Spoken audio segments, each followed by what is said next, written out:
드릴 말씀은 이제 혈압 관리입니다. 혈압 말 그대로 혈관에 가해지는 압력을 뜻합니다. 우리 피는 이렇게 쭉 혈관을 따라서 흐르게 되는데 얘가 이제 쭉 흐르다가 혈관 벽에 힘을 가하게 됩니다. 근데 이제 아무래도 이제 맑은 깨끗한 맹물이 흐르는 게 아니라 혈액이라는 게 흐르기 때문에 더 강력한 힘이 이 혈관에 가해지고, 어렸을 때 엄마가 낳아주셨을 때는 사실은 우리 혈관들이 다 말랑말랑합니다. 근데 계속 이 피가 흐르면서 압력들이 가해지게 되면 얘들이 작은 상처도 나고, 또 어떤 때는 가늘어지거나 막히기도 하고, 막히면 골치 아픈 거고요. 막히는 것보다 더 무서운 건 터지는 거고요. 예. 둘 다 이제 골치 아픈 상황이 발생하는 건데, 그런 일을 어떻게 줄일 건가에 대해서 많은 연구들이 이루어졌고, 그 중에 하나가 이제 혈압이 중요하다라는 게 이제 밝혀져서요. 우리가 이제 혈압을 두 가지로 얘기하는데, 수축기 혈압, 이완기 혈압이라 그래서 흔히들 이제 위에 혈압, 밑에 혈압 해가지고 이렇게 재보신 분들은 알겠지만 처음에 나오는 숫자가 있습니다. 가장 세게 눌렀다가 조금 풀어지면 그때 피가 흐르기 시작하는, 예, 그때 혈압이 이제 위의 혈압이라고 얘기하고 수축기 혈압이라고 얘기를 하고요. 그다음에 이제 계속 힘을 뺀 상태로 이 커프라는 게 있다가 힘이 빠진 상태로 마지막에 이제 피가 흘러가는, 얘가 더 이상 느껴지지 않는 정도의 압력을 우리가 이완기 혈압, 밑에 혈압이라고 얘기하는데, 예전에는 우리가 혈압에 대해서 잘 모르는 것도 있었고 혈압 기준에 대해서도 상당히 높게 잡았기 때문에 제가 학생 때까지만 해도 140에 90 정도도 괜찮다는 얘기가 있었지만, 최근에 더 많은 연구들이 이루어지면서 120에 80이 제일 좋다. 예, 120에 80이 제일 좋고 140에 90부터는 치료를 시작한다. 근데 모든 사람이 140에 90부터 시작을 하는 게 아니라 경우에 따라서는 130에 85에서도 치료가 필요한 경우들이 있습니다. 그런 경우들이 어떤 경우냐 하면요. 당뇨병이 있으신 분들, 그 다음에 이제 심장혈관 질환 한번 앓았던 분들, 그 다음에 콩팥이 안 좋으신 분들, 콩팥이 안 좋은 분들 중에서 이제 소변에서 단백질, 특히나 이제 알부민이 빠져나가시는 분들은 우리가 생각하는 140에 90보다는 조금 낮은 단계에서부터 혈압 관리를 시작을 해야 결국은 우리가 이제 목표로 하는 혈관으로 인한 병들이 덜 생기게 되기 때문에, 그거를 위해서 우리가 혈압을 적극적으로 조기에 관리할 필요가 있다는 것이고, 120에 80을 딱 맞추는 게 가장 좋긴 한데, 거기서 약간의 변화는 괜찮고, 수축기 혈압, 앞에 혈압, 위에 혈압이라고 얘기하는 그거에서 플러스 마이너스 10, 그러니까 130, 110 요 안에서 잘 움직이는 것까지는 우리가 괜찮다고 하자. 그다음에 뒤에 혈압, 밑에 혈압이라고 얘기하는 이완기 혈압 80에 플러스 마이너스 5, 85, 75 그 안에 들어가는 거는 괜찮다고 하자라는 것이 이제 현재 시점에서 모든 학자들이 이제 동의하는 부분이 되겠습니다. 그러면 우리가 이제 고혈압 문제가 된다고 얘기하는, 아까 얘기한 140에 90이 넘는 상태에서부터는 치료가 필요하고 그게 잘 관리가 되면 좋은데, 그렇지 못할 경우에 무슨 일이 생기냐. 결국은 우리가 제일 걱정하는 거는 심장 혈관이 막히는 일로 인해서 중환자실 들어가는 거.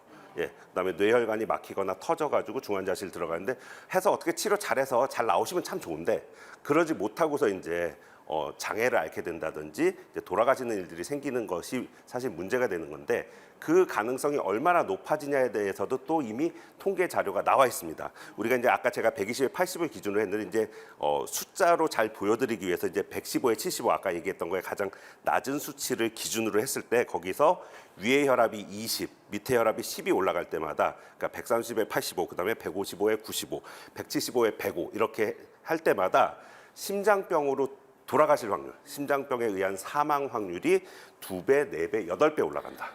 예, 이거는 이제 빼도 박도 못하는 이제 확실한 사실이기 때문에 혈압 관리에 있어서는 양보란 있을 수 없다. 그렇기 때문에 우리가 고혈압 관리를 열심히 해야 된다라고 말씀을 드리는 거고요. 그 140에 90이라는 기준을 얘기해서 그거를 위의 혈압, 수축기 혈압이 140이 넘던, 밑에 혈압, 이완기 혈압이 90이 넘던 둘 중에 하나라도 만족을 하게 되면 그때부터는 적극적으로 치료를 해야 되고, 그 치료의 근간은 약물 치료가 되겠습니다. 물론 생활습관 교정 제가 이따가 말씀 많이 드리겠지만, 그걸로 다 되느냐, 다 되지도 않고, 사실 그걸 하라고 말씀드리지만 모두가 다 할 수 있냐, 그건 아니거든요. 애들 공부랑 마찬가지입니다. 혼자 알아서 예습복습 철저히 하면 다들 명문대 초특급 인기과에 가겠죠. 근데 언제까지 기다려줄 거예요? 안 하는 애를. 안 하는 애를 기다려줄 수가 없기 때문에 우리가 학원도 보내고 과외도 시키는 거랑 마찬가지로 혈관 건강, 혈압 관리에 있어서는 수단과 방법을 가리지 않고 정상 혈압하고 비슷하게 잘 유지하는 것이, 하루 종일 1년 내내 유지하는 것이 가장 중요하기 때문에, 거기에서 약물 치료는 절대 배제가 되어서는 안 된다. 그러니까 무조건 아무것도 하지 말고 약만 먹으면 돼, 그것도 아니고, 약 안 먹고 이것저것 하면 절대 약 안 먹을 수 있어요. 그건 정말 안 되는 얘기다라는 거 다시 한번 말씀드리도록 하겠습니다. 그러면 이제 생활 습관 제가 말씀드린다 그랬는데 생활 습관으로 혈압을 얼마나 줄일 수 있냐? 이제 140에 90이 이제 될까 말까 뭐라 그럴까요? 근데 간당간당한다고 얘기하잖아요. 그런 분들에 있어서 체중 감량을 하는 거를 말씀을 드리는데요. 체중 감량에 있어서 10kg을 뺐을 때 자기 몸에서 그러니까 앞자리 수가 바뀐 거죠. 쉽게 말씀드려서 10kg이 빠졌을 때 물론 이제 정상 체중이신 분이거나 저체중이신 분들은 여기에 대상이 안 되고요. 이제 과체중 또는 비만이신 분들이 10kg을 뺐을 때 혈압이 5에서 20 정도가 떨어지기 때문에 거의 약 한 알 정도의 효과랑 비슷한 효과가 있습니다. 그다음에 먹는 거에 있어서도 잘 먹는 게 중요한데 과일, 채소 그런 식품들을 많이 드시고 지방이 적은 식품들만 잘 드시게 돼도 혈압이 한 8에서 14까지는 떨어질 수가 있다라고 되어 있는데 이제 문제는 이게 하루 그렇게 먹는다고 해결되는 게 아니고 매일 하루도 빼놓지 않고 그게 쉽지가 않죠. 그게 쉽지가 않습니다. 그게 쉽지가 않은 거고 그다음에 이제 염분, 소금의 섭취를 제한하라고 되어 있습니다. 식염으로 따졌을 때 하루에 6g을 먹으라고 되어 있는데 우리나라에서 6g을 먹는 분이 그렇게 많지가 않습니다. 실제 통계를 해보면 2배 내지 3배 이상을 드시는 분들이 많고 그거의 원인이 왜 그러냐? 우리나라 사람들이 짠 걸 좋아하는 게 아니라 우리나라 사람들은 뜨거운 음식을 좋아하게 되는데 사람의 미각은 뜨거운 음식이 들어가게 되면 짠맛을 덜 느끼게 됩니다.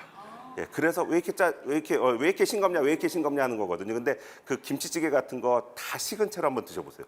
드실 수가 없어요. 너무 짜서. 그러니까 짠 거를 좋아한다기보단 뜨거운 거를 먹기 때문에 짠 거가 당길 수밖에 없는 그런 환경이 있기 때문에 뜨거운 거 먹을 때는 너무 심심하다라고 느낄 정도로 드셔야 그 기준을 넘지 않는다. 하는 거. 또 하나는 신체 활동량을 얼마나 늘리냐입니다. 많이 걸으라고 얘기하죠. 저는 실제로 환자분들한테 엘리베이터 좀 타지 말아보시죠. 에스컬레이터 타지 말아보시죠. 이렇게 말씀드리는데 그럼 또 가끔 너는 하니? 그러면 저도 못할 때가 있죠. 이게 실제 시간을 재보시면요. 시계들 다 있으신가 시간을 재보시면 엘리베이터를 기다려서 그걸 타고서 올라가는 시간이나 아주 50층, 60층은 좀 예외가 되겠지만 3층, 4층은 사실 엘리베이터 기다렸다가 올라가나 내가 걸어서 올라가나 시간 차이는 거의 안 납니다. 실제로 그걸 하게 되면 혈압이 떨어지신 분들도 실제 상황에서 많이 보는데 그걸 제가 1000명을 얘기하면 몇 명이나 따라하겠어요. 한 2-3분 따라 하십니다. 그래도 이제 저는 의사니까 말씀을 드려야 되는 거고요. 그래서 좀 빠르게 걷기와 같은 규칙적인 유산소 운동을 계속할 때는 혈압이 한 4에서 9 정도 떨어지기 때문에 이 모든 것들을 다 합쳐주면 사실 약 1-2개 정도는 뺄 수도 있다. 라고 말씀드릴 수 있고 물론 매일 했을 때 얘기입니다. 매일. 단 하루도 거르지 않고 잘 했을 때 얘기인 거고요. 그다음에 이제 술에 있어서도 이게 술을 어느 관점에서 바라보냐에 따라 좀 얘기가 달라지는데 이제 암 걸리고 안 걸리고를 따지는 술하고요. 혈관 건강에 대한 술하고는 조금 더 기준이 좀 다릅니다. 암에서는 한 방울의 술도 용납이 안 됩니다. 이렇게 얘기하는데 혈관에 있어서는 소주 2잔, 맥주 1병 이하를 드실 것을 권장해 드립니다. 맥주도 또 이런 맥주 이런 맥주 얘기하는 거고요. 어떠한 경우에도 2잔을 넘는 것은 다 과음이 되겠다. 혈관 건강에는 도움이 되지 않는다. 혈압을 올리는데 충분히 기여할 수 있다라고 말씀드릴 수 있겠습니다. 그러면 우리나라의 고혈압 환자가 얼마나 될까? 현 시점에서 이제 20세 이상의 성인 중에 고혈압 환자가 1,200만 명 정도가 될 거라고 추정을 하고 있습니다. 전체 성인 인구로 따졌을 때 한 30% 정도가 되는 것이고요. 근데 그 중에서 자기가 고혈압인 걸 실제로 알고 있는 사람이 얼마가 되냐를 또 이제 조사를 해보면은 한 3명 중에 2명, 67% 정도가 알고 계신다고 합니다. 근데 이게 3분의 2 아는 사람들 중에 실제 치료를 하고 있는 사람들도 얼마나 되냐? 치료를 받아야 되는데 알면 치료를 해야 될 것 같잖아요. 근데 안 받는 분들이 또 있는 거예요. 안 받는 분들의 비율이 제법 되기 때문에 실제 치료율은 63%. 그러니까 3명 중에 2명만 치료를 받고 1명은 안 받는다. 그런데 물론 치료를 받는다고 하는데 정말 우리가 목표로 하는 아까 제가 말씀드린 140에 90보다 낮게 유지가 돼야 되는데 그게 정말 잘 되고 있는 사람의 비율이 절반 정도밖에 안 된다. 그러니까 모르는 사람이 3분의 1이 있고 아는데도 치료 안 받는 사람이 3분의 1이 있고 치료 받는 사람들 중에 조절이 잘 되는 사람이 절반밖에 안 되기 때문에 나머지 분들은 결국은 혈압에 의해서 내 혈관들이 망가질 수밖에 없는 환경에 아직 놓여 있기 때문에 이걸 어떻게든 최대한 잘 관리해 드릴까가 사실은 의사만 해서 될 일은 아니고요. 사회 전체가 노력해야 되는 부분이 되겠습니다. 혈압약에 대해서 이제 몇 가지 정리를 해서 말씀을 드려야 되는데요. 혈압약에 대한 제일 나쁜 유언비어가 뭐냐면 그거 의사가 처방하는 혈압약 한 번 먹기 시작하면 평생 먹어야 되고 간과 쓸개와 콩팥이 녹아내리고 몸에 인이백이니까 절대 먹기 시작하면 안 된다고 얘기하는 도대체 그 사람들의 정체가 뭔가 제가 요새 밝혀내고 있습니다. 조만간 정리되면 말씀드릴게요. 그 특정 사람들이 있습니다. 예, 이상한 얘기 퍼뜨리는 사람들. 근데 이 혈압약에 이제 종류가 여러 가지가 있습니다. 근데 이제 체내의 수분량을 감소시키는 것들도 있고요. 그다음에 혈관이 수축을 하면 사실은 압력을 더 받게 되는데 이거를 수축을 덜하게 해서 혈관을 약간 벌려주는 이완시키는 작용을 하는 것도 있고 어떤 경우에는 심장이 너무 세게 뛰거나 심장이 너무 빨리 뛰게 되는 걸 좀 늦추거나 심장의 힘을 살짝 덜어줌으로써 혈관이 받는 압력을 줄여주는 이런 여러 가지 방법의 혈압약들이 있어서요. 각자 상황에 따라서 맞게 처방을 받아서 드시면 됩니다. 뭐 다양하게 이렇게 나눌 수도 있고 각각의 약간씩의 부작용들은 있을 수 있습니다. 부작용보다는 효과가 훨씬 더 크기 때문에 그런 거고 요 부작용이 있으면 그 부작용이 없는 또 혈압약이 분명히 있습니다. 예. 우리나라 혈압약 얼마 있는지 제가 좀 전에 방송 오기 전에 조사를 해봤는데 한 2,000개 정도가 나옵니다. 2,000개 정도의 회사에서 나오는데 2,000개 정도의 용량, 용법 뭐 다르게 계열이 다르게 나오는 한 2,000개 정도가 나오기 때문에 이게 안 맞으면 저거 하면 되고 저게 안 맞으면 이게 하면 돼서 이게 별로면 저거 쓰고 저게 별로면 이거 써서 저도 뭐 가끔 이렇게 처방을 드리면 뭐 예를 들어서 뭐 나는 이거 먹으니까 좀 붓는 것 같아, 이거 먹으니까 좀 어지러운 것 같아 이런 식의 얘기하시는 분들이 있는데 그러면 아닌 약을 드리면 되죠. 예, 찾아낼 수 있습니다. 예, 약간의 관심만 가지면 할 수 있는데 참고 먹어 그런 건 안 되는 거죠. 그런 얘기하니까 아유 안 먹어야겠다 그러면서 이제 그런 얘기를 퍼뜨리는 거거든요. 근데 혈압에 있어서 또 문제는 이런 게 있습니다. 병원에만 오면 높아지는 분도 있어요. 평상시엔 괜찮은데. 예. 건강검진 하는 날, 나 무슨 병 있으면 어떡하지 이런 걱정들, 예. 뭐 암 있으면 어떡하지 막 어젯밤에 꿈이 안 좋았는데 막 이런 식의 얘기들을 하시는 분들이 있는데 그러면 무조건 높아요, 무조건 높아요. 예. 그런 분들한테 혈압약 드시라고 드리면 평상시에 혈압이 너무 떨어져서 힘들어서 못 사신다고 얘기들 나오기 때문에 그런 분들은 집에서 혈압을 재우셔야 됩니다. 요새 혈압계 많이들 팝니다. 싸게 많이 싸졌고요. 많이 싸졌고 편하게 잴 수 있는 방법들도 많아졌는데 이거는 초등학교 안 나와도 누구나 잴 수 있습니다. 80 먹으신 할아버지 할머니들도 다 혼자 해오실 수 있습니다. 누구나 금방 배우고 금방 할 수 있습니다. 근데 이 전제 조건들이 몇 가지가 있습니다. 막 뛰고 나서 혈압 재면 누구나 높고요. 담배나 술이 들어간 상태로 재면은 커피가 들어가도 마찬가지고 혈압이 높아질 수밖에 없습니다. 그렇지 않은 상태. 자고 일어나서 또 화장실이 급하면 또 혈압이 좀 높을 수 있기 때문에 화장실 다녀오고 나서 충분히 휴식을 취하고 나서 잴 것을 얘기하고 또 저녁에 잘 준비 다 끝나고 한 번 더 재는 거를 매일매일 숙제하듯이 적어가지고 자기 주치의사 선생님한테 보여주시면 굳이 계산기 두들겨 보지 않아도 딱 보면 답이 나옵니다. 이 지금 혈압이 조절이 잘 되고 있다? 또 혈압이 조절이 잘 안 되고 있다? 약을 늘릴까? 그대로 갈까? 줄일까? 이런 거에 대해서 오랫동안 고민하지 않아도 딱 보면 답이 나오거든요. 그러니까 그런 건 꼭 하셔야 된다는 거고 간혹 아주 드물긴 하지만 그 혈압계가 정확하지 않을 때가 있습니다. 근데 의료기관에 있는 혈압계가 무슨 비싸고 좋다기보다는 점검 일지라는 게 있고 기술자가 와서 점검을 했다는 일지가 없으면 의료기관은 혈압계를 비치할 수가 없거든요. 그런 것들이 되어 있는 혈압계하고 사실은 동시에 재보는 게 제일 좋습니다. 내 걸로 해가지고 왼팔 오른팔, 병원 걸로 해서 오른팔 왼팔 이런 식으로 해가지고 재서 똑같으면 그 혈압을 믿는 건데 문제는 집에서는 120이에요 이렇게 얘기했는데 그 기계를 가지고 와서 병원에 와서 쟀는데도 120인데 병원 건 140이네? 그러면 집에서도 사실은 140이었던 거죠. 그런 경우가 드물게 있습니다. 그래서 확인이 필요한 거고 진짜 환자에 대한 애정이 넘치는 선생님들은 그거 좀 귀찮겠지만 들고 와라. 별로 안 무거워. 진짜 안 무거워. 들어보신 분들은 아시겠지만 누구나 들 수 있고 가방에 넣으면 무겁지도 않거든요. 그래서 들고 와서 동시에 재보는 게 혈압 관리에서는 가장 현명한 방법. 요새 혈압 관리 제대로 못 해주면 또 여기저기서 뭐 송사가 벌어지는 경우들이 있어서 혈압 관리 의사도 잘 알겠지만 환자도 열심히 할 필요가 있겠습니다. 식사에 대해서 조금 더 자세히 좀 말씀을 드리려고 하는데요. 뭘 먹으면 되나요? 많이들 물어보죠. 우리나라는 또 텔레비전에서 이거 먹으면 좋아요, 저거 먹으면 좋아요. 너무 많기 때문에 그거 먹어도 막 배가 이만큼 터져요. 그거 못 먹는데 그 중에서 이제 밝혀진 것들만 좀 몇 가지 말씀드리면 곡류를 안 먹을 수는 없는데 그 중에서 이제 정제가 덜 된 거, 뭐 오분도쌀 이런 걸 먹으라는 건데 백미를 먹지 말라고 얘기되어 있고요. 그 다음에 단백질 안 먹으면 안 됩니다. 그 고기 안 먹어야 혈압 떨어진다 또 뭐 그런 얘기 하시는 분들 있는데 그 XX 절대 아니고요. 저지방 단백질, 기름기가 최대한 제거된 고기를 드셔야 되기 때문에 거기에 첫 번째는 닭고기는 껍질을 벗겨서 먹는다. 튀긴 닭이 제일 안 좋다. 예, 닭은 삶아서 먹고 삶고 나서 껍질을 벗긴 채로 드시는 걸 원칙으로 했으면 좋겠고요. 채소와 과일을 많이 챙겨 먹으라는 얘기들 많이 하시는데 사실 저는 과일은 가급적 적게 드셨으면 좋겠다. 워낙 당이 높기 때문에요. 채소만 먹어가지고 비타민, 미네랄 충분한 거 충분합니다. 예. 과일은 당분이 더 있을 뿐이지 비타민, 미네랄, 채소만 가지고 충분하다라는 거. 그다음에 견과류가 도움이 된다고 되어 있는데 대부분의 견과류 좀 유통이 많이 되고 좀 저렴하게 살 수 있는 것들은 꼭 소금을 많이 묻혀놔요. 예, 내는 달게 하기 위해서 이게 좀 변화하는 그런 거 아니고, 예, 그냥 맹으로 먹을 수 있는 것들 한 줌씩 하루에 한 줌씩 먹으면 혈관 건강에 도움을 받으실 수 있고요.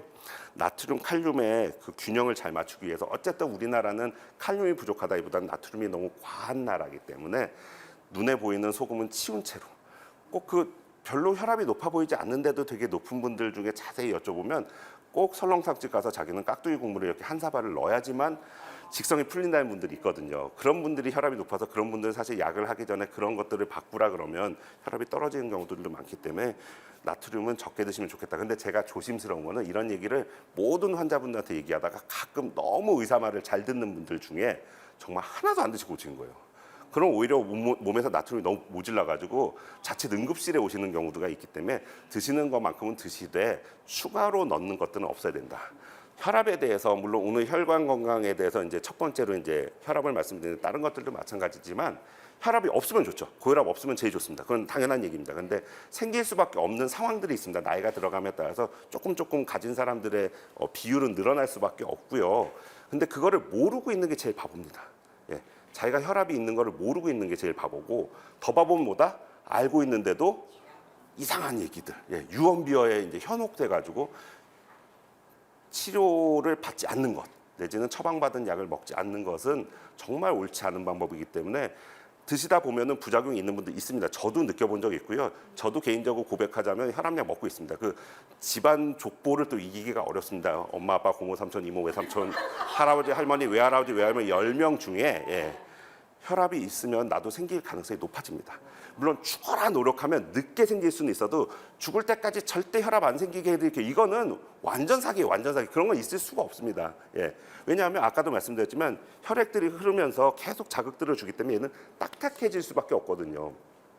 다만 열심히 관리를 하면 80살에도 20대의 혈관을 가질 수는 있지만 모든 사람이 그렇게 할 수 있으니까 그렇게 해보려면 이건 아니라는 거죠. 그러니까 일부 선택받은 분들은 그렇게 잘 지내기도 하지만 대부분의 분들이 이런 게 생기기 때문에 혈압 재는 거를 두려워하지 말아라. 예. 그래서 고혈압 진단 기준에 맞다면 적극적인 치료를 해야 된다. 예. 약을 계속 먹을지 말지 이런 것들도 대부분 주치의들이 정해주시고 저도 끊는 분들이 있긴 있습니다. 아주 드물게 있긴 한데 모두에게 이렇게 하면 다 끊을 수 있으니까 나를 따라오렴 이건 아니라는 거죠. 예. 그거 다시 한번 강조드리면서 오늘 강의 마치도록 하겠습니다. 감사합니다. 네, 교수님 강연 잘 들었습니다. 교수님 근데 환자분들께서 혈압약 먹어야 되냐 안 먹어야 되냐 이런 거 단골 질문으로 여쭤보신다 그랬잖아요. 근데 또 환자들이 외래 진료 받으실 때 많이 하는 질문들 어떤 것들이 있나요? 일단은 먹다가 안 먹으면 안 돼요. 물어보시는 분들이 많은데 그 혈압 재오신 거 아까 말씀드린 거에서 계속 정상이거나 계속 저혈압이면은 그때는 이제 좀 줄이거나 끊어보는 경우가 드물게 있을 수 있다라는 희망을 드리지만 너도 할 수 있어 뭐 이런 식으로 얘기하는 건 말이 안 된다는 거 있고요. 또 하나는 이걸 아침에 먹을까요? 저녁에 먹을까요? 식전에 먹을까요? 식후에 먹을까요? 얘기들 하는데 하루에 한 번 꼭 먹는 게 제일 중요합니다. 제일 좋은 방법은 핸드폰에 알람해 놓고서 정시마다 그러니까 뭐 7시로 정해 놓고 7시마다 먹는 게 가장 그 뭐라 그럴까요? 약의 어떤 몸에 퍼지는 속도라든지 분포를 생각했을 때 가장 이상적인데 그럴 수 있는 사람이 얼마나 있겠어요. 그러니까요. 예. 그러니까 아침에 먹는 거를 보통 권해 드리는데 먹었는지 안 먹었는지 모르겠다 그런 얘기 하시는 분도 있거든요. 맞아요. 특히 연세 드실수록 그런 분들은 식탁 위에다가 아예 약을 올려놓고 약을 먹으면 이렇게 포장지 같은 걸 뜯거나 이렇게 뭔가 하게 돼 있잖아요. 네. 그거가 밥 먹기 전에 그걸 먹고 그걸 그냥 놓고서 밥을 먹고 나서 밥 먹고 났는데 그 포장지가 있으면 먹은 거고 없네? 그럼 그때 드시면 빼먹는 횟수가 줄어든 거죠. 실제로 환자들이 얼마나 약을 잘 먹는지도 되게 혈압 관리라든지 나머지 관리에 있어서도 마찬가지지만 중요한 지표인데요. 365일 동안 365알을 먹으면 얼마나 좋겠어요. 맞아요. 근데 그런 사람 거의 없고요. 보통 80% 이상만 먹어도 훌륭하다라고 얘기들 합니다. 저도 혈압약 먹고 있는데 365일 동안 한 30알?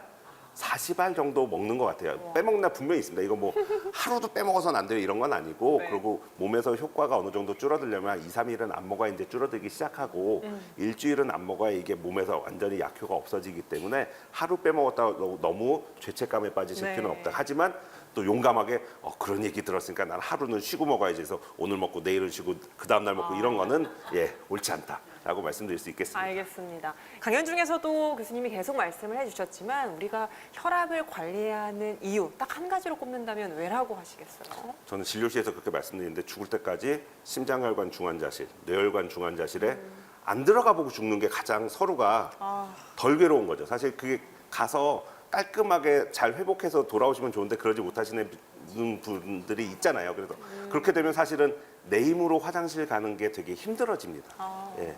그게 사실 제일 괴로운 거죠. 누군가에게 신세를 진다는 거는 뭐 밥 먹는 거야 누가 먹여줄 수 있고 그렇지만 용변 처리를 남에게 부탁을 한다는 건 너무 괴로운 일인데 그럴 가능성을 높이는 첫 번째가 뇌혈관 질환, 그다음에 심장혈관 질환이기 때문에 뇌혈관은 이제 불편하신 분들 봤으니까 이해가 가시는데 심장혈관 가지고 왜 그러지 이런 생각들 하실 수가 있는데 이게 심장의 기능이 떨어지면은 심부전이라 그래서 심장이 온전하지 못한 상태에 빠지게 되면 여기서부터 저기까지를 못 걸어가는 거죠. 숨이 차서. 네. 숨이 차서 못 걸어가서 이제 가다가 이제 실수하시는 경우들이 생기기 때문에 그거에 대한 이제 예방책으로 혈압을 열심히 관리하자 이렇게 말씀드릴 수 있겠습니다. 알겠습니다. 교수님 강연은 항상 듣다 보면 시간이 금방 가잖아요. 벌써 다음 주 강연도 기대가 되는데 다음 강연은 어떤 주제로 해주실 건가요? 네, 이제 혈압에 대해서 얘기를 나눴으니까요. 혈당에 대해서 말씀드리도록 하겠습니다. 이제 당뇨병과 관련된 얘기들 좀 더 자세히 나눠보도록 하겠습니다. 알겠습니다. 기대하는 마음으로 기다리고 있겠습니다. 네, 함께해 주신 백세인생 가족 여러분 고맙습니다. 오늘도 주님 안에서 승리하는 하루, 건강한 하루 보내시고요. 저는 다음 시간에 다시 찾아뵙겠습니다. 건강한 백세 인생을 위하여!